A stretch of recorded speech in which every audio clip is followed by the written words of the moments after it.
在《雪中悍刀行》当中，徐凤年从初入江湖的菜鸟成长为最后的武道大宗师，这期间用过不少顶级武器。作为用刀宗师的他，所用的武器几乎都是刀道神兵。今天我们就来了解一下他都用过哪些武器呢？第一个，春雷。首先就是春雷了。春雷是南宫仆夜的2把神兵之一，和秀东是一对双刀。徐凤年第一次游历江湖归来时遇到了南宫仆夜，两人成为了好友。第二次游历江湖时，南宫仆夜将春雷借给他防身。当时的徐凤年刚走上武道之路，选择了练刀。春雷是最适合他的武器，小巧而又锋利，在徐凤年手上也有不少顶级战绩。龙虎山梦中斩天龙时，徐凤年用的就是春雷。广陵江畔和李成刚一起面对赵毅的3000铁骑时，用的也还是春雷。不过第二次游历江湖回去后，徐凤年将春雷还给了南宫仆夜，这把刀还是在南宫仆夜手上才能发挥最大的威力。19庭一出，就连陆地天人都能够击杀，徐凤年显然做不到这一点。第二个，大梁龙阙。大梁龙阙是徐凤年母亲吴素的佩剑，也是天下排名前10的神剑。吴素去世后，这把剑就给了赵玉台。徐凤年去到青城山后，赵玉台将这把剑交给了徐凤年。这把剑虽然徐凤年没有使用过，但对他的意义非凡，因为这是他娘留给他送给心爱女子的定情信物。在第二次游历江湖和江泥分别时，徐凤年把这把剑送给了江泥，江泥也没让这把剑黯淡，他以最快的速度成长为了陆地剑仙。吴素之后又一位女子剑仙，虽然战斗能力不强，但境界却是实打实的。江泥在聚北城之战时，和当年的王妃吴素一样，白衣素稿为大军擂鼓，成为北凉军队心中又一位北凉王妃。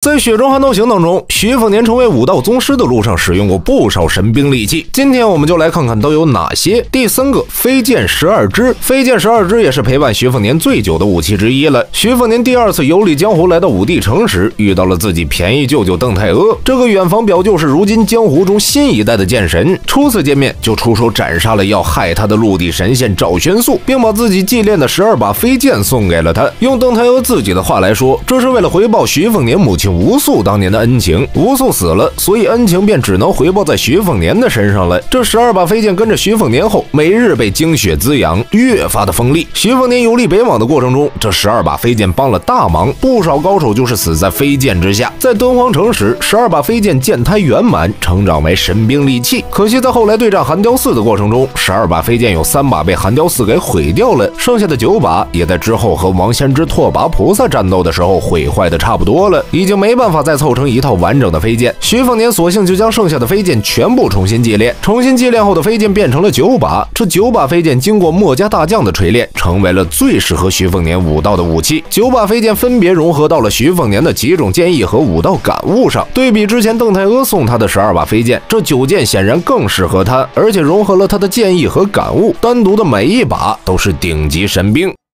在《雪中悍刀行》当中，徐凤年从初入江湖的菜鸟成长为最后的武道大宗师，这期间用过不少顶级武器。作为用刀宗师的他，所有的武器几乎都是刀道神兵。今天我们就来了解一下他都用过哪些武器呢？第4个，过河族。过河族是一把不逊色于天下第一伏刀南华刀的存在，是袁本熙为他的儿子江府丁花了大代价打造出来的。在袁本熙的影响力之下，江府丁和徐凤年一样，走上武道之路后，所拥有的资源和受到的教导都是最好的。他的境界上升极快，年纪轻轻就已经是指玄境。心态膨胀的他只带了1个随从就赶来北凉挑衅徐凤年，结果被北凉骑兵和几位武道高手连续追杀了1个多月，心境直接破碎。被抓住后，这把神兵过河族也便宜了徐凤年，成为了徐凤年后期最常用的武器。而江府丁在这次之后就被袁本熙扔到了武帝城和王仙芝一起大潮去了。第5个，春秋。春秋也是一把能够排进天下前10的顶级神剑。当初这把剑徐凤年是想送给老剑神或者邓太阿的，这2位都是在剑之一道上达到巅峰的人物，春秋可以在他们的手上绽放出最大的光芒。但老剑神在广陵江一战后已经伤到了本源，没有几年好活的他，在借剑给邓太阿后便去世了。邓太阿也没用到春秋，他有自己的本命剑太阿剑，只有手持太阿剑时，邓太阿才是最强的状态。虽然没能被2位剑神持有，但春秋的战绩也是十分耀眼。武帝城之战，徐凤年就是用春秋借了随血骨一剑，将寒雕寺给斩杀。好了，今天的内容到这里就结束了，欢迎在留言板讨论。最后走之前不要忘记关注乐风啊。